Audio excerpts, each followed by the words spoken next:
Buen día para todos, mi nombre es Leonardo Álvarez y estoy en compañía de mi compañero Rafael Ortega y en el día de hoy vamos a estar hablando acerca de nuestro proyecto de área titulado Deep Learning para el reconocimiento de números manuscritos. Este trabajo es presentado como parte del proyecto de área para la asignatura de Introducción a las Tecnologías de Información orientado por Julián Alberto Monsalve Pulido, docente y la Fundación Universitaria Juan de Castellanos. Para el día vamos a tener el esquema de presentación. Inicialmente vamos a tener los objetivos tanto general como específicos. Vamos a contar con una descripción del problema, la formulación del problema. Vamos a hacer una breve descripción a Deep Learning. Vamos a tener la solución del problema, que en este caso vamos a mostrar la implementación del desarrollo de nuestro proyecto. Vamos a tener unas conclusiones y por último vamos a tener una bibliografía. Como objetivos vamos a contar con el objetivo general, que en este caso es implementar Deep Learning para el reconocimiento de un número manuscrito a partir de una imagen digitalizada haciendo uso del lenguaje de programación Python. Como objetivos específicos, inicialmente vamos a tener que recopilar la información necesaria para la implementación de la red neuronal en el lenguaje de programación Python. Luego vamos a tener que implementar en Python la clasificación de un número manuscrito. Y por último, vamos a tener que hacer uso de la librería TensorFlow para el aprendizaje automático de la red neuronal. Descripción del problema. El reconocimiento de texto manuscrito ha sido un gran interrogante a través del tiempo, debido a que la comprensión de los caracteres estaba limitada a la interpretación de la visión humana, considerada la única capaz de identificar fidedignamente el sentido y el origen de los símbolos manuscritos. El proceso es un tanto tedioso, ya que cada ser humano tiene su propia impronta y a la hora de escribir a puño y letra, y la identificación puede verse entorpecida por la falta del conocimiento o la ausencia de la claridad en la escritura de los símbolos. Para poder identificar una letra o un número, hay que verificar visualmente si este es conocido o si es parecido a alguno que haya visto y después digitalizarlo en un procesador de texto o en cualquier campo donde se necesite ser utilizado. Vamos a tener la siguiente formulación del problema. ¿Cómo un computador puede llegar a tener la capacidad de aprender de manera autónoma a identificar un número manuscrito? Para esto vamos a tener una breve introducción acerca de qué es Deep Learning. Debemos tener en cuenta que la inteligencia artificial es básicamente el esfuerzo para automatizar las tareas intelectuales que normalmente realizan los seres humanos. En su subconjunto va a estar Machine Learning, que es básicamente dar a la computadora la capacidad de aprender sin ser explícitamente programadas. Mientras que Deep Learning es una rama de la inteligencia artificial inspirada en el cerebro, enfocada a aprender. Aquí básicamente el aprendizaje profundo es una actividad automática de adquisición del conocimiento a través del uso de máquinas en varios niveles de abstracción. En este caso, el adjetivo profundo se aplica no en sí al conocimiento adquirido, sino a la forma en que éste se adquiere. En este caso, imagina que tienes que hacer un programa que reconozca los dígitos a mano. ¿Cómo lo harías? Pues en este caso podría ver la densidad de los píxeles y a partir de esto determinar el número. Claro, el número nunca será escrito exactamente igual, por lo que tener una solución con un programa normal podría ser extremadamente complejo. Probablemente tendrías que tener decenas de condiciones para poder detectarlo y aún así fallaría en muchos casos. Machine Learning y Deep Learning en general nos ofrece algo diferente. Mostramos cientos, miles, hasta inclusive billones de ejemplos etiquetados, es decir, a nuestro programa le damos una imagen y le decimos a qué número corresponde. Una vez que lo hacemos con suficientes ejemplos, nuestra red neuronal habrá aprendido a distinguir los números. ¿Para qué se usa? En este caso lo podemos utilizar en diagnosticar el cáncer, en traducir textos en imágenes, en colorear imágenes a blanco y negro y una clasificación en cuanto a animales, autos y demás tipos de tecnologías que puedan llegar a necesitar la implementación de Deep Learning. En el campo de la ciencia se ha generado un nuevo modelo de Deep Learning que ha dado vida a una serie de algoritmos de inteligencia artificial que, aplicando las mamografías convencionales, permite detectar el cáncer hasta con 5 años antes de su desarrollo en el paciente. Esto fue ideado por un grupo de investigadores del Laboratorio de Ciencias de la Computación e Inteligencia Artificial y del Hospital General de Massachusetts. Este nuevo método de predicción de cáncer podría revolucionar los tratamientos, ya que categoriza con precisión en la categoría de mayor riesgo al 31% de todos los pacientes con cáncer frente al 18% de los modelos tradicionales. Bueno, el principal objetivo de Deep Learning es simular el comportamiento del cerebro humano. Entonces, para eso se toma la inspiración de las células neuronales.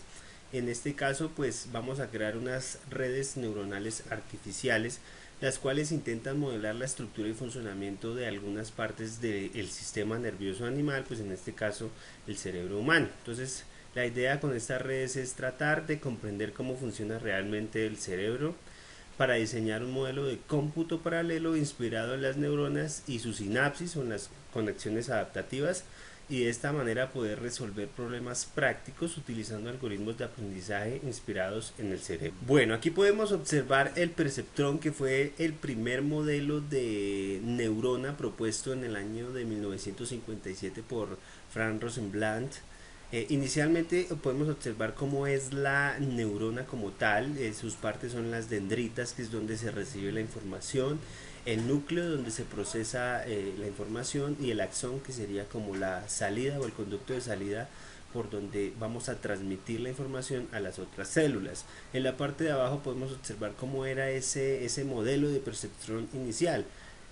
Las primeras pues representan las entradas, hay que hacer operaciones matemáticas, funciones lineales para pues obtener diferentes salidas que están obviamente encausadas a las neuronas que estén conectadas en las diferentes dendritas. En este caso pues son las salidas de la neurona. Ahora, en la quinta parte de nuestra presentación, vamos a ver la solución del problema, en la cual nos vamos a enfocar a ver prácticamente cómo fue que hicimos nuestro proyecto.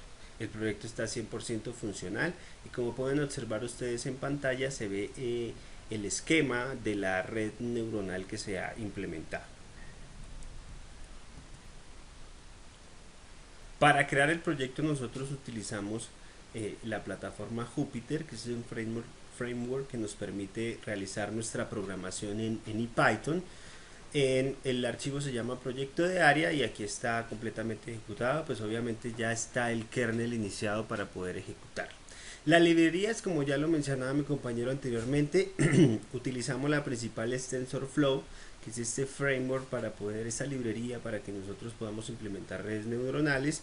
También utilizamos NumPy para poder hacer operaciones avanzadas entre vectores y matrices.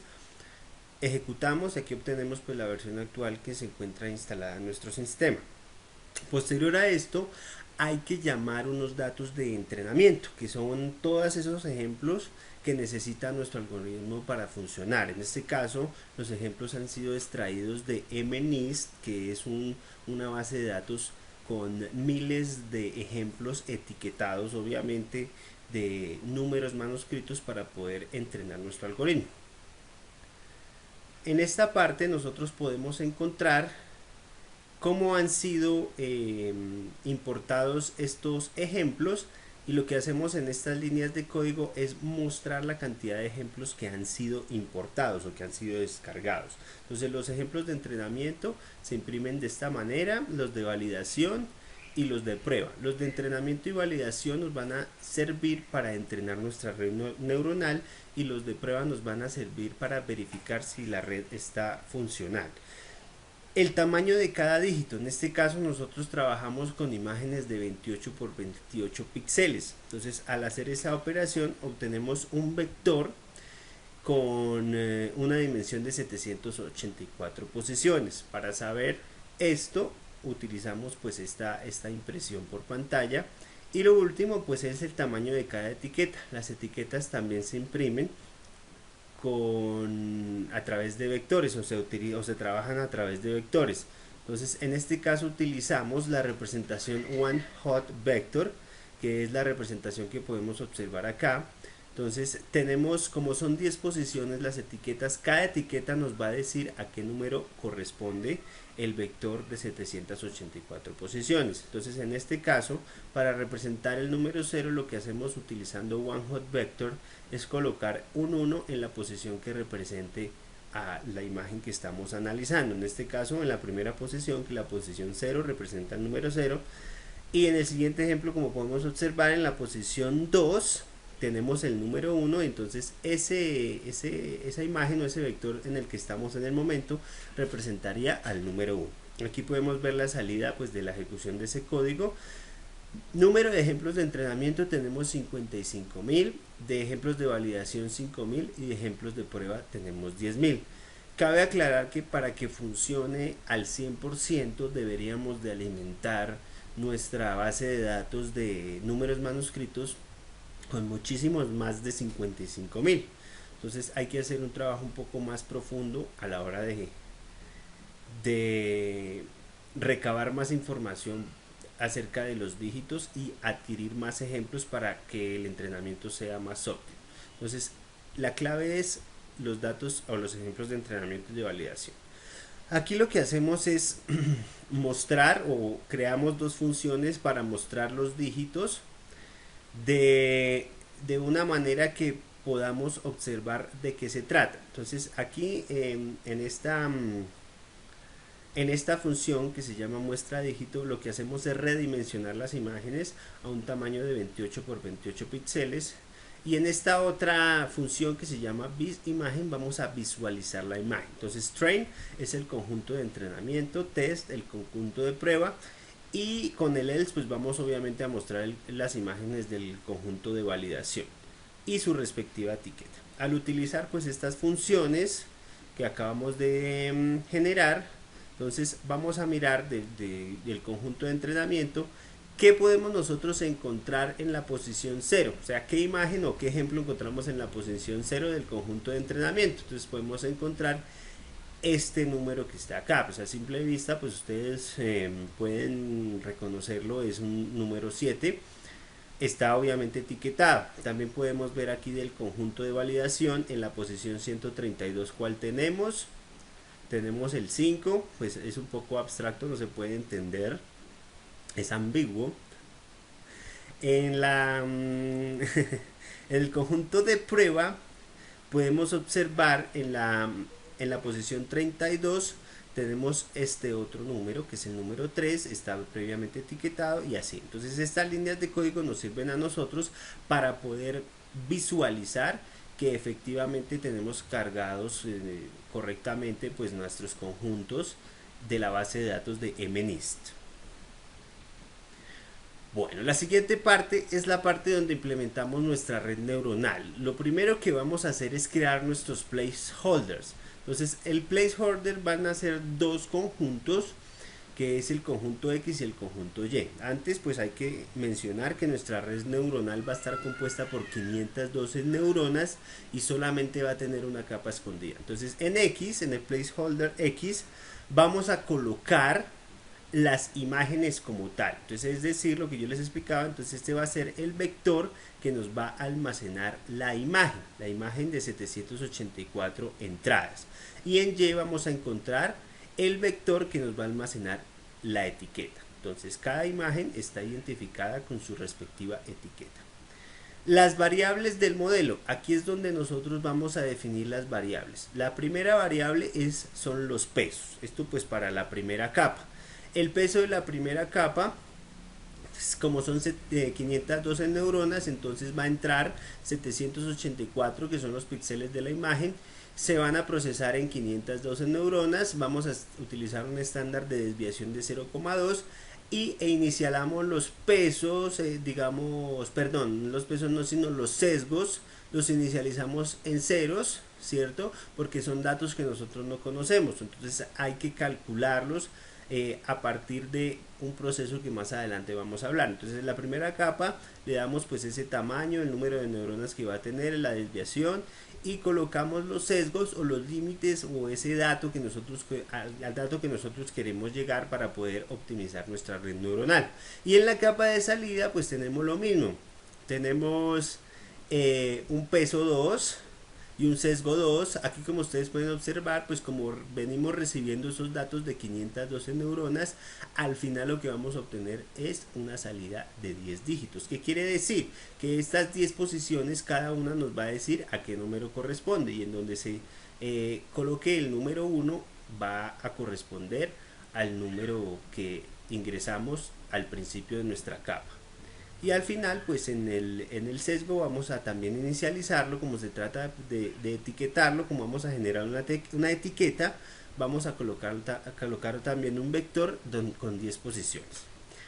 La arquitectura de la red neuronal. Entonces inicialmente esta arquitectura es la que nos va a permitir generar las operaciones matemáticas. ¿Listo? Es importante que las funciones matemáticas estén implementadas en nuestra red neuronal para poder hacer los cálculos que nos permitan obtener o recalcular los sesgos y los pesos, que son los que nos van a determinar a nosotros al final las predicciones. ¿Listo? Entonces aquí en la primera capa lo que hacemos es una multiplicación de x por los pesos de la primera capa más el sesgo, y esto hacemos una combinación lineal. Al final lo pasamos por la función de activación, pasamos estos datos por la función de activación y lo pasamos por A1. ¿Listo? Y aquí en Z2 lo que hacemos es que en la capa de salida vamos a pasar ese resultado de la función de activación y lo vamos a multiplicar por los pesos y por los sesgos que obtuvimos, y ahí hacemos otra combinación lineal que es la que nos va a servir para hacer las predicciones. La función de costo, aquí pues como podemos observar nos sale una advertencia, pero no hay ningún problema. La advertencia es que la función que estamos utilizando pues ya está siendo un poco obsoleta, entonces hay que actualizarla por la versión 2. Entonces aquí inicialmente pasamos recuerdan que era X pues eran los datos de cada una de las imágenes, el vector que almacenaba la imagen. Entonces pasamos por nuestra red neuronal a X y lo almacenamos de esta manera, y la función de costo lo que nos va a hacer a través de softmax, lo que va a hacer es que nosotros vamos a tratar de reducir el error, ¿cierto? Tratar de reducir el error por cada una de las iteraciones que se van ejecutando en la red neuronal, con el fin de irla optimizando poco a poco. Eso es lo que realizamos en la función de costo. Para hacer las predicciones, entonces ya teniendo los datos de nuestra función de costo, o los datos al pasar los datos a nuestra red neuronal, lo que podemos hacer es una predicción, y las predicciones pues en el conjunto de entrenamiento, ¿cierto? En el conjunto de entrenamiento pues en este caso ya lo pasamos por Y, lo pasamos por nuestra red neuronal. La función softmax calcula la probabilidad de cada etiqueta del 0 al 9. Si nosotros deseamos la predicción, necesitamos usar la función tf.argmax, que esa la vamos a utilizar más adelante para poder obtener una predicción exacta, ¿cierto? Para poder elegir el dígito más probable al que corresponde a la imagen. Y pues aquí lo que estamos haciendo en esta línea es validando si efectivamente con las imágenes de validación o las imágenes de prueba está funcionando nuestra red neuronal. Entonces lo pasamos por nuestra función de red neuronal y almacenamos ese resultado en esta variable de validación para obtener las predicciones que se obtienen en el conjunto de validación. Bueno, después tenemos el optimizador. El optimizador es una parte muy importante de nuestra red neuronal porque es la que nos permite a nosotros definir el learning rate, que es la tasa de aprendizaje en la cual nosotros vamos a optimizar nuestra red neuronal, y para eso pues vamos a pasarle cross entropy. ¿Qué es cross entropy? Si nos devolvemos un poquito, aquí podemos encontrar que es donde almacenamos el resultado de nuestra función de costo o de esos errores que nosotros vamos obteniendo en cada iteración. Entonces Al colocarle este valor de 0.5 vamos a tratar de minimizar lo más que se pueda en el manejo de esos errores que vamos a ir obteniendo. Entonces la función de optimizador es la función que nos va a permitir a nosotros realizar el entrenamiento de nuestra red neuronal. ¿Listo? Hasta aquí pues hemos creado la red. Ahora vamos a utilizarla. Entonces lo primero que se debe hacer en TensorFlow es inicializar una sesión. Entonces vamos a inicializar una sesión, en este caso la vamos a llamar ses, y vamos a correr todas las variables globales que hayamos creado. Definimos una función de precisión que es para calcular el porcentaje de precisión que yo obtengo en base a las predicciones y a las etiquetas que yo he pasado pues a través de mi red neuronal. Aquí, como podemos observar, utilizamos la función argmax, que como les decía anteriormente es la que nos permite obtener la predicción, y hacemos pues obviamente un cálculo de porcentaje a través de el 100%. ¿Listo? Estas funciones todavía no las hemos utilizado, más adelante vamos a ver dónde se utiliza. Bueno, esta es la parte importante de entrenamiento. Entonces, ¿qué es Deep Learning si no se entrena la red? Ustedes saben que para Deep Learning es importante que la red aprenda por sí misma. Entonces, aquí lo que vamos a hacer es crear un for que me va a recorrer 500 veces el conjunto de datos de entrenamiento y el conjunto de datos de validación. La parte importante de este entrenamiento es esta partecita de acá, donde le pasamos la función de activación o la variable de activación que creábamos anteriormente. Utilizamos también la función de costo y el entrenamiento de predicciones que definimos anteriormente. Entonces esta es la parte que nos va a entrenar la red. Entonces eventualmente cada 500 pasos vamos a imprimir un mini batch, que es una pequeña sección de ejecución en el momento, que ese mini batch nos va a mostrar la información al paso donde se encuentra. Entonces cómo se va realizando el proceso, cuántos errores estamos obteniendo, cuál ha sido el porcentaje de precisión en el conjunto de entrenamiento y en el conjunto de validación. Aquí, como podemos observar, estamos obteniendo la información. Si se dan cuenta, inicialmente es del 8% en entrenamiento y 19% en validación. El costo o el error en el primer paso es de 8.95, es un error bastante elevado. La idea es que en cada iteración se vaya reduciendo. Si ustedes se dan cuenta, a veces sube, a veces baja, pero la idea es que el error tienda a 0. En este caso pues logramos 0.01. La precisión del conjunto de entrenamiento 99% y la precisión del conjunto de validación va a ser del 97.9%. ¿Listo? Bueno, para esto, si ustedes se dan cuenta, es la precisión del conjunto de entrenamiento y el conjunto de validación que son los que hemos utilizado para entrenar la red.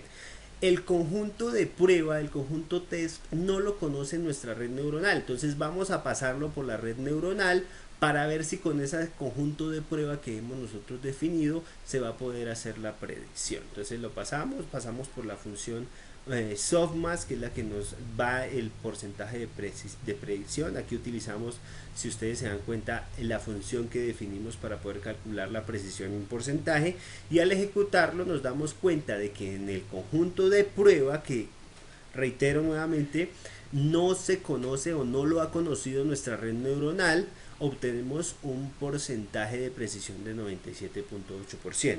Entonces, como ven, la precisión trata de llegar al 100%, a veces es del 100%, pero pues realmente no es así.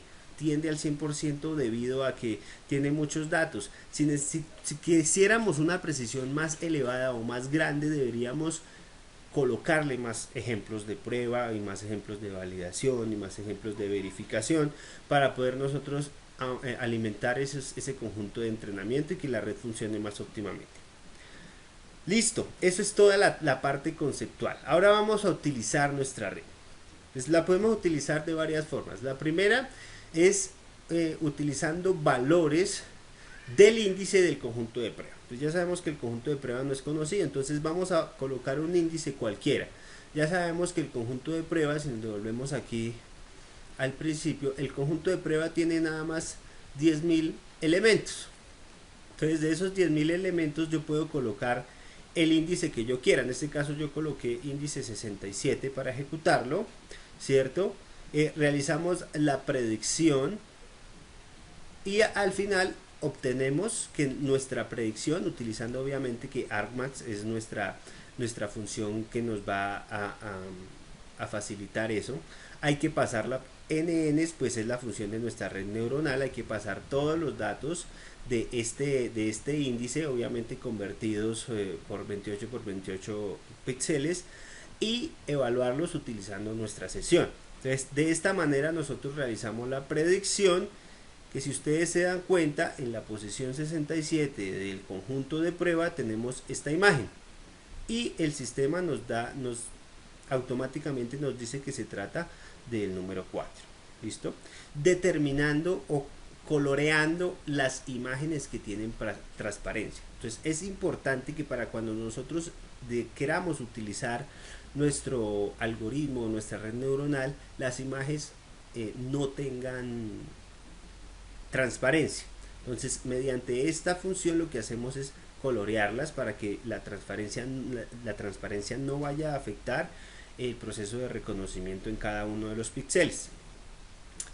Bueno, entonces otra manera de realizar el ejemplo es a través de una interfaz. O sea, lo podemos utilizar importando una imagen propia, una imagen que nosotros tengamos guardada en nuestro sistema. Entonces, en este caso utilizamos una librería llamada PIL que nos sirve para el tratamiento de imágenes. Abrimos la imagen que se llama numdesk.png, realizamos el proceso de redimensionado. ¿Por qué? Porque esta imagen que nosotros pasamos de pronto puede ser que no ocupe 28 por 28 píxeles, entonces la idea es que sea de ese tamaño. Si es de otro tamaño la imagen, importante que sea cuadrada, o sea que las dos dimensiones sean del mismo tamaño para poderla procesar, porque automáticamente el sistema tiene la capacidad de convertirla a 28 por 28 si es una imagen cuadrada. Luego de eso pues lo convertimos en un arreglo, ¿cierto? Un arreglo de 784 posiciones, la pasamos pues por nuestra función que P es la que nos va a dar el índice o la predicción, que ya se las expliqué anteriormente. Imprimimos imagen, el nombre de la imagen, mostramos la imagen y nos va a dar la predicción. En este caso, numdesk se trata del número 6. Y finalmente vamos a ver cómo sería la ejecución de nuestro programa utilizando una interfaz. Para la interfaz nosotros utilizamos una librería que se llama Tkinter. Entonces hay que importarla. Tkinter nos permite a nosotros crear interfaces, ventanas y cuadros de diálogo, y también diálogos o cuadros para poder importar las imágenes. Entonces inicializamos las variables que nosotros vamos a utilizar, colocamos un título, definimos el tamaño de la ventana, el tamaño del frame, ¿cierto? Que el frame es el que va a contener todos los componentes que nosotros vamos a clasificar y a colocar. Definimos cuáles van a ser los componentes, en este caso van a ser labels o etiquetas que van a estar directamente contenidas en el frame, una con el título, otra con los nombres de nosotros, los desarrolladores, otro label que va a contener el nombre de la imagen y otro label que va a contener la predicción. ¿Listo? Entonces de esta manera pues nosotros podemos colocarle propiedades a las diferentes etiquetas. Esta función que se encuentra aquí es para abrir el cuadro, el diálogo del sistema para poder importar y traer una imagen desde donde la tengamos. O sea, no es obligatorio que esté en el archivo de donde tenemos nosotros en nuestro proyecto, sino que puede estar en cualquier lado. Entonces con estas líneas de código lo que estamos haciendo es importarla a nuestro sistema. Creamos un botón que es el que nos va a servir para ejecutar ese comando o esa función que se llama onOpen, y aquí es donde hacemos el proceso. ¿Listo? Proceso nueva imagen, se llama la función. Aquí lo que nosotros hacemos es lo mismo que hicimos en la parte anterior cuando no teníamos interfaz. Clic en este botón. Entonces este botón se llama ejecutar y nos conduce, o sea, el comando o la función que se ejecuta se llama proceso nueva IM. Esta es pues un código para nosotros ubicar. Entonces, ¿qué es lo que hace esta función? Esta función lo que hace es exactamente lo mismo que nosotros hicimos anteriormente, pero sin interfaz. Aquí llamamos a la imagen, importante tener el nombre de la imagen, la abrimos, si es transparente removemos la transparencia, formateamos su tamaño a 28 por 28 porque como ya les decía puede ser una imagen cuadrada pero puede ser más grande y aún así puede funcionar.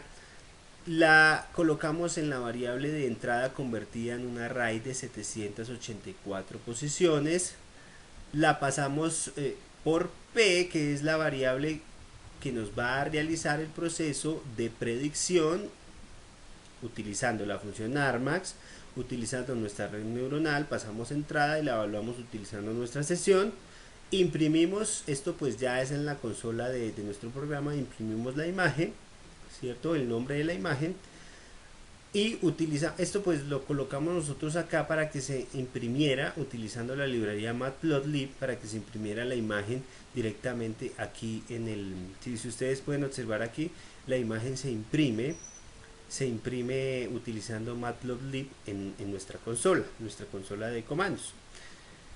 Listo, entonces aquí colocamos o ploteamos o mostramos la imagen, que es lo que les acabo de decir, y en res almacenamos el resultado de la predicción. Entonces colocamos en un label la ubicación de la imagen y en otro label colocamos la predicción que, como ya les decía, está almacenada en la variable res. Al final hay que colocarle main loop para que se pueda mostrar la ventana. ¿Listo? Entonces en este caso ya tenemos aquí ejecutada nuestra ventanita para optimizar el manejo del tiempo. Como pueden ustedes darse cuenta, pues tienen el título y tienen los labels de los que habíamos hablado, la caja de texto para poder mostrar la imagen, y aquí en este caso si nosotros la ejecutamos pues no va a pasar nada, hay que seleccionar una imagen directamente del sistema. Les damos clic en seleccionar imagen, se va a abrir nuestra ventana y podemos abrir diferentes ejemplos. En este caso N2, si ustedes se dan cuenta, las dimensiones es de 512 por 512, es una imagen cuadrada, pero nuestro sistema tiene la capacidad de redimensionar. Como ustedes se pueden dar cuenta, se trata del número 2. Entonces vamos a abrirlo. Como es una imagen muy grande, no se alcanza a visualizar aquí en esta etiqueta de imagen. Al darle clic en ejecutar, nos va a mostrar la ubicación y según mis cálculos o los cálculos de la red, el número es 2. Entonces la predicción es correcta. Y simultáneamente también se va a ir ejecutando aquí en la línea de comandos, en la consola de comandos. Vamos a seleccionar otra imagen para ver el ejemplo. Por ejemplo, esta se llama NumDesk. Esta ya es de 28 por 28 píxeles. También es de formato PNG. Damos clic en abrir. Esta ya no la muestra correctamente porque es del tamaño del label. Damos clic en ejecutar y nos va a decir que según los cálculos el número es 6. Vamos a seleccionar rápidamente otra imagen. Desk A. Este es el 0. Ejecutamos. Según los cálculos, el número es 0. A ver, Desk B. Este es el número 8. Nosotros lo sabemos porque lo conocemos. Entonces, ¿cómo lo sabe el algoritmo? Porque ha examinado o se ha entrenado con miles de ejemplos de los cuales puede identificar las formas y las posiciones en las cuales ocupan los números, ocupa el número en cada uno de pudiera saber. Le damos clic en ejecutar y al ejecutarlo nos va a decir que el número es efectivamente 8. Tenemos otro ejemplo por acá, número desconocido. Le coloqué pues estos nombres así para que pues de pronto no vaya a haber algún inconveniente de que de pronto digan que no, que fue que se le colocó el nombre con el número para que lo extrayéramos de alguna manera. No, es la red neuronal la que hace ese proceso. Entonces este es el 4, le damos ejecutar y nos va a decir que según mis cálculos el número es 4. Y por último pues vamos a seleccionar otro número desconocido, evidentemente es el 5, y al ejecutarlo el algoritmo, la red nos va a decir que el número es el 5. Para concluir, podemos indicar que Python es un lenguaje de programación versátil que se adapta a las necesidades que actualmente presentan los sistemas de aprendizaje autónomo, gracias al uso de librerías que simulan una red neuronal artificial, haciendo de esta manera que el computador pueda aprender a diferenciar números manuscritos al entrenarlo. También podemos decir que para lograr que nuestras redes neuronales artificiales funcionen con una efectividad cercana al 100%, es absolutamente imprescindible que el aprendizaje efectuado genere en ellas un conocimiento a través de miles de ejemplos de entrenamiento, ya que si no se cuenta con los datos necesarios, la red no funcionará correctamente porque no comprenderá las formas en las que se pueden expresar los diferentes números. La base de toda red neuronal artificial son los ejemplos etiquetados, por lo que mediante el uso del Big Data se pueden obtener miles de datos que pueden servir para llevar a cabo un proceso de entrenamiento óptimo. Y por último podemos decir que el proceso de entrenamiento la máquina realiza ajustes internos a la red con el fin de optimizar su ejecución cada vez que sea necesario. Agradecemos a todos ustedes por haber prestado atención a nuestra presentación. Esperamos que hayan comprendido. Es un tema pues en principio un poco complejo. Hay que sentarse uno mucho a estudiar, pero pues con estos ejemplos la idea es captar más este tipo de información y animarlos a ustedes compañeros a que profundicemos un poco más en este tipo de temas. Muchas gracias y hasta la próxima.